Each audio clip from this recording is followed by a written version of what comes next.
1831.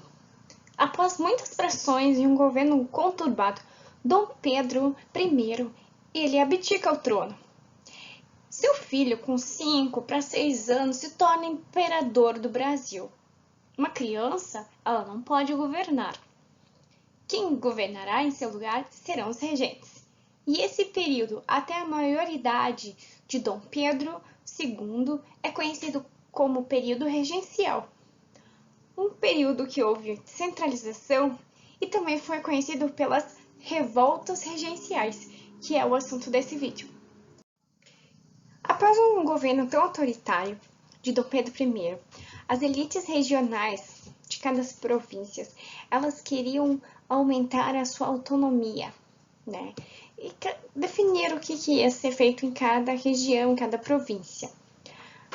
Nesse período, o Brasil ele era governado por 3 regentes, elegidos por voto censitário, ou seja, quem tinha dinheiro podia eleger quem seriam os regentes que iam mandar no governo de Dom Pedro II.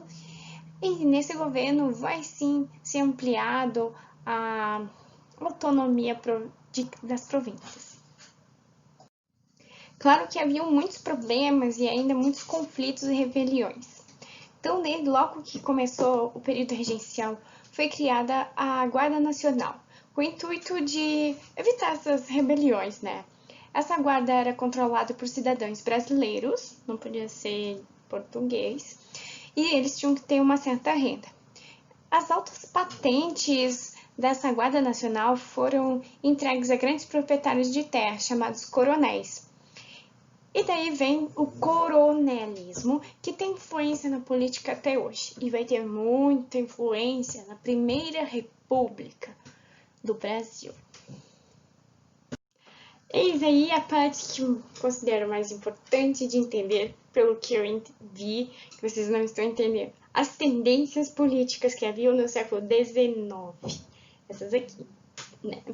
Que haviam também no Brasil. Explicando esse quadro aqui. Aqui pra cima, né? Ali tem as pessoas que são liberais, que são os jururubas ou os farroupilhas. E os timãs também são liberais. Abaixo estão os conservadores, aqueles que querem manter as coisas como estão. Os liberais querem liberdade de comércio. E havia a esquerda, que no caso para você está para cá, que são aqueles que querem apoiar mais a república, tá? Ali à esquerda são os, digamos, são mais republicanos. É uma esquerda diferente do que existe hoje. E a direita, tá? Aqueles que são monarquistas. Então, quem é liberal de direita é os liberais moderados, que apoiavam a monarquia com poder limitado. Então, o imperador não poderia ser absolutista. Quem era liberal de esquerda queria a república, né? Queria uma democracia. Os conservadores, que não tem de esquerda, só tem de direita, são aqueles que querem a volta de Dom Pedro I. Também são chamados de restauradores. Os conservadores sempre estão vendo no passado, eles querem o que tinha antes, tá? Então, é isso, tá? Então, é mais assim, conservador quer manter o que tinha, liberal quer o progresso, tá? Mas tem aqueles que são moderados e que não querem, sim, ser tão revoltados, mais exaltados. E também, né, tem um ato de 1864 que os liberais, né, esse povo aí, eles conseguem restringir o poder moderador, né, que não dava tanta liberdade, né. Então, criando assembleias provinciais e cria uma regência una. Dessa maneira, o governo regencial ele não é tão absolutista e se torna um pouco mais liberal. E a partir desse momento vão surgir várias revoltas por conta desse enfraquecimento monárquico. Então, a partir de 1835, aí começam a surgir várias revoltas. Em 35, então, surge o levante do Malês. Malês, eles eram afrodescendentes de descendência árabe que sabiam escrever, né? Eles eram escravos, em sua grande parte, da etnia Açaí-Urubá. Eles vão organizar, então, uma revolta na Bahia. Eles eram contra as péssimas condições de vida, conseguiram arrecadar dinheiro para comprar armamento e para tomar a Bahia, né? Eles queriam a Bahia independente. Eu disse que todo mundo queria ficar independente. Eles defendiam a inclusão dos negros nas altas patentes da Guarda Nacional. Resultado, né? Muitos foram mortos em praça pública, outros foram exilados para as províncias da África.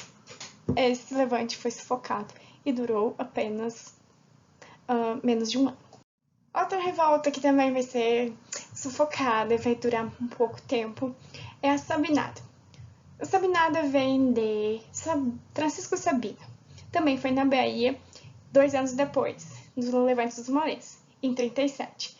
Eles eram contra as péssimas condições de vida. Gente, que era horrível mesmo, sabe? Eles não tinham água, eles não tinham nada, eles não tinham educação, eles não tinham pavimentação, não tinham condições de higiene.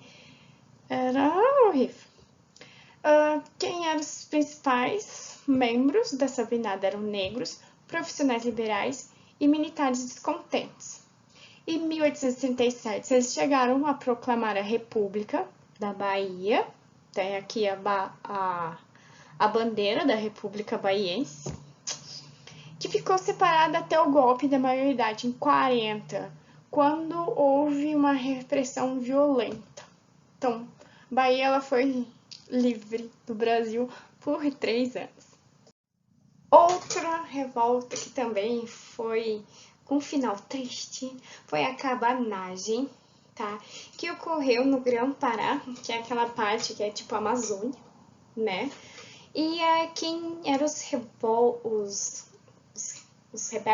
eram os cabanos, que eram as populações ribeirinhas que moravam em cabanas. Eles eram contra os impostos e os elevados preços das mercadorias do governo. Félix Malcher aproveita-se da situação e proclama a república, sendo ele o governador. Sua administração é conturbada e envolve até trabalho forçado indígena. Resultado, 20% da população foi dizimada. Um massacre total, muito sangrento. Aqui é só para vocês verem a condição de vida das pessoas, os cabanos, tá?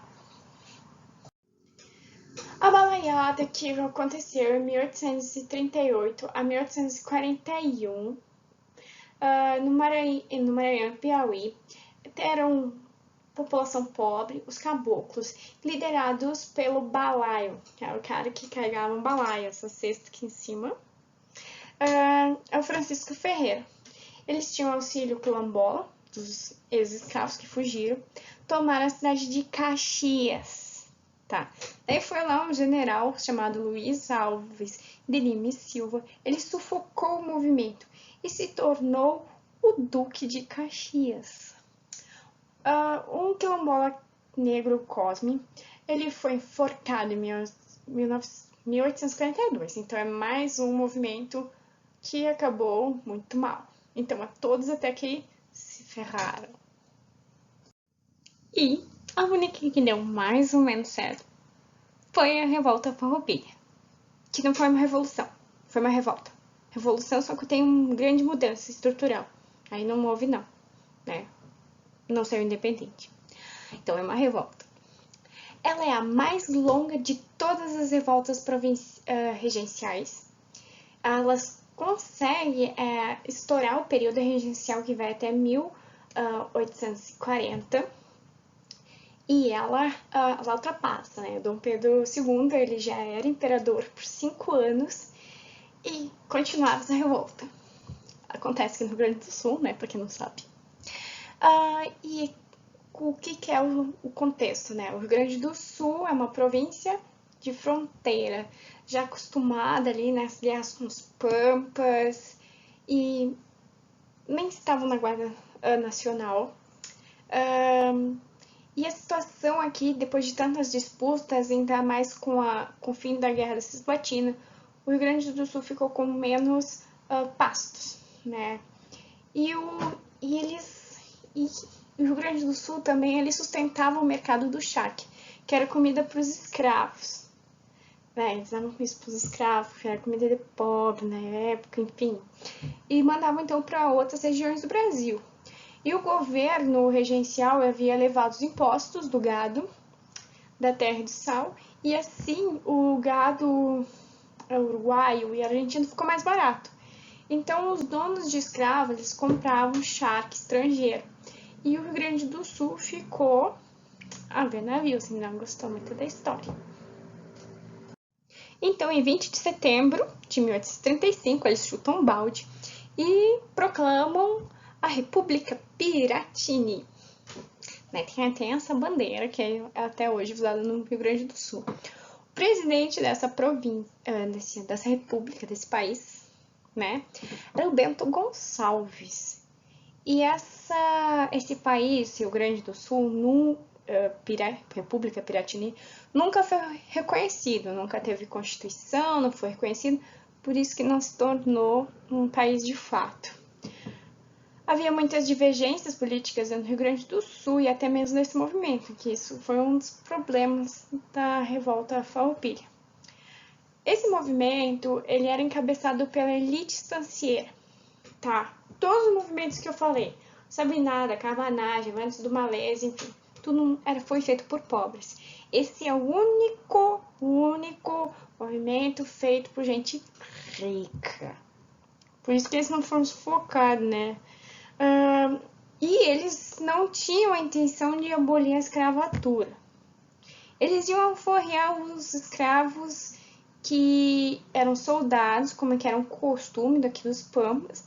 Mas, claro, os soldados, eles eram os caras lá que morriam primeiro. Então, dificilmente eles iam precisar alforriar algum escravo. E também surge nessa época o termo gaúcho, né, que significa bastardo, que o gaúcho, ele é mestiço de índio com espanhol, com português.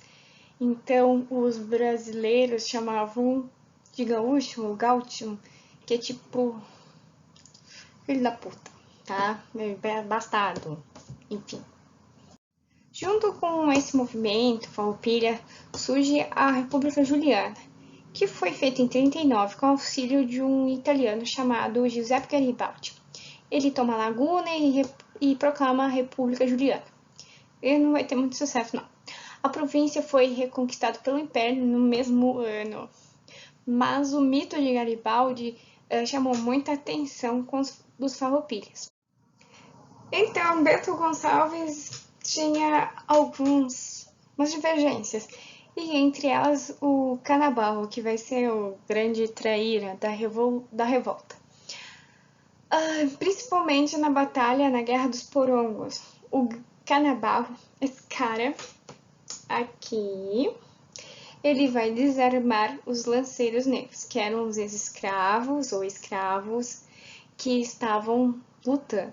Os lanceiros, eles eram a infantaria, né? Os caras que, se sobrevivessem, conseguiam a alforria. Mas eram os primeiros que iam, eram os que primeiro caíam. Ele desarma os lanceiros, né? Apesar de eles morrer muito, eles eram muito importantes, porque primeiro eles atacavam o cavalo do exército imperial, para depois vir lá bem belo e formoso os generais.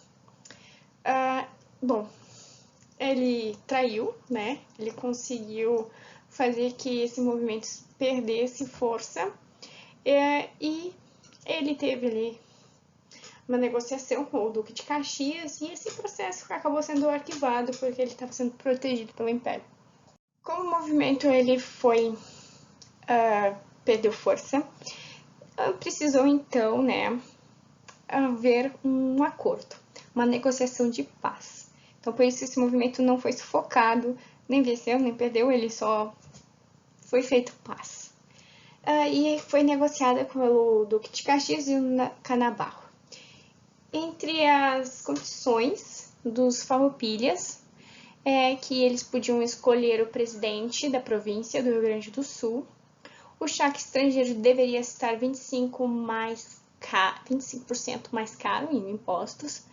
Os oficiais imperiais, esses oficiais da revolta, eles iam para a Guarda Nacional com os mesmos postos, e os escravos do exército, aqueles que ficaram vivos, foram alforriados. E o Império arcaria com todas as dívidas. Então até que o Rio Grande do Sul se deu bem nessa. Por fim, só para dizer, quando é que acabou o período regencial? Em 1840, quando, devido a muitas revoltas que estavam acontecendo, Dom Pedro II, ele adianta a sua maioridade, né, que deveria ser aos 21 anos na época, para os 14. E se torna imperador do Brasil com 14 anos. Assim, sufocando quase todas as rebeliões, elas terminam ali mais ou menos em 40, e o Brasil se torna, então, ele reorganiza, porque agora ele tem um imperador brasileiro que volta que não é mais tão descentralizado, o poder descentraliza de novo, e um pouco mais autoritário. E assim vai começar o segundo reinado. E era isso. Tchau, tchau.